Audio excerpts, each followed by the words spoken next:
Well, it's been a minute since I posted a video. It's been one of those months. Tons of call at the hospital. A couple of projects in a row that did not turn out salvageable. So, getting back in the saddle. This one was an interesting one. My goal with this was to create the appearance that the wood blocks were floating in the middle of the vase. Kind of an optical illusion type thing. We'll see how it turns out. You can see right here there's a lot of wood and damage to the wood, which I thought would be an interesting thing to explore.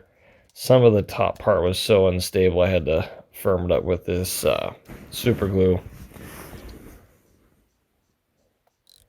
Once again, thank you to Starbond for donating some of this glue. This really runny stuff mixes with fine sawdust and it sets up almost immediately. You can see it smoking. It's such an exothermic reaction.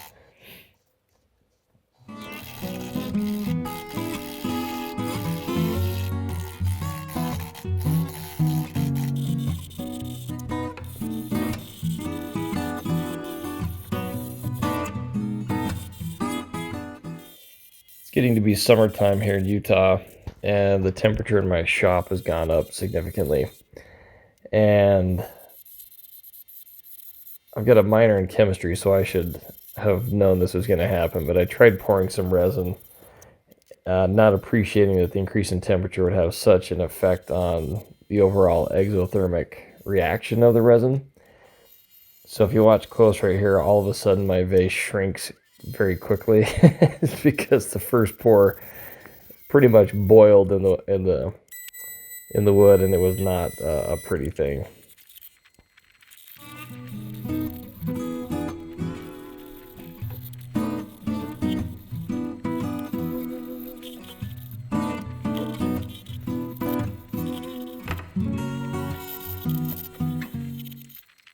You can see this pattern I was working on.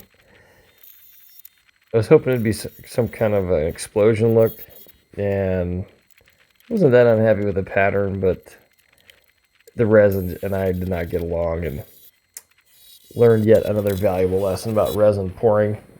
Manufacturers' recommendations on temperature are very important. I've done it in cold weather quite a lot. You know, here in Utah, you get 4 or 5 months of pretty chilly weather, and it's not a problem because it just slows down how fast the resin sets usually, and that's fine. You know, it actually helps decrease bubble formation in that. But in this case, we went the other direction, and it's a lot more violent when the ambient temperature is significantly higher than what they recommend.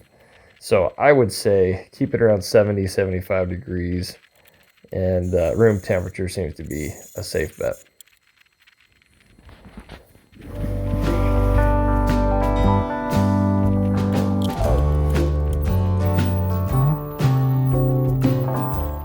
I've also been experimenting with the router. That's why I roughed out the main shape with a router, and then I'm using a O.U.R flexible handled carving tool here.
We've been having some pretty good success at art for O.U.R. I think we've cracked the 60 artist mark who've donated different projects. Been extremely thankful for the generosity of people out there.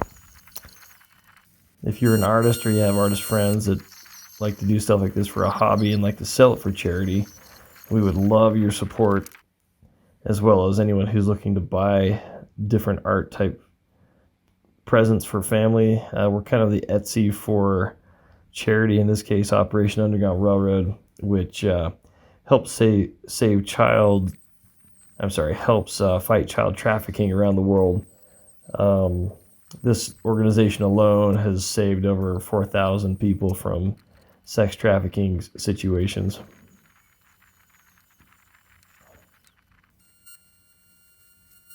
All right, guys, pardon the interruption. We have picked up an amazing sponsor called Skillshare. These guys are helping me raise a lot more money for Operation Underground Railroad than I would have before. So a quick plug for them. Skillshare is a huge online repository of classes and different training programs that help you develop your creative side. This can be anything from painting to woodworking to online content creation, for YouTubers.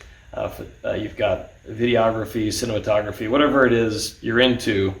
There are professionally done beginner level to professional level tutorials that'll help you learn just about anything it is you want to learn. Thomas Frank, he was talking about how your creative side is more or less like a muscle. And I totally agree with this. He was saying if you don't use it, you lose it. If you do use it and develop it, you can become far more efficient, far more creative, far more powerful in the medium you're exploring. The first 1,000 subscribers from my channel that click on the link in the description of the video will get a premier membership for free. That gives you some time to explore the website, take some of these tutorial classes, and figure out what value there is with Skillshare. So thank you again for your support for everything we're doing at this channel, especially for Operation Underground Railroad and all that they do. Let's get back to it. So I think I'm narrowing down this process of pouring a 3D shape resin object, limiting bubbles. I'm getting a bit better at it. So here's a couple of things. This orange mat is floor padding. I'll put a link in the description, but it's what they put under hardwood or whatever to limit the sound when you walk. And I've got sick of going through a gallon of 50 sticks of this hot glue stuff to try to prevent leaks. And so what I'm doing is just enveloping the whole thing in this mat, which is waterproof, liquid proof, nestling it in a box filled with sand, which kind of pushes it around to limit the waste of resin and just kind of keeps it right where you want it. I'm doing it on its side so the bubbles come up straight, so they don't get stuck in all the crevices and cracks. This has been working out pretty good, saving a ton on hot glue. Just big plastic Tupperware thing filled with sand is all.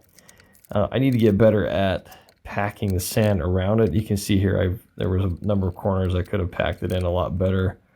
One way of not having to build some specific mold for every single project, the sand helps customize it automatically, which I think is an interesting approach.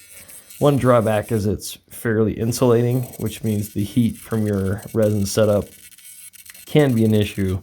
So I actually make sure this is pretty cooled off when I do it, somewhere in the 70 degree range or less.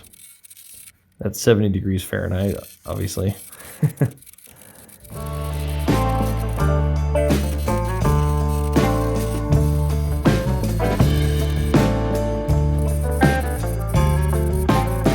There's a lot of stuff you can do to help us raise money for Operation Underground Railroad.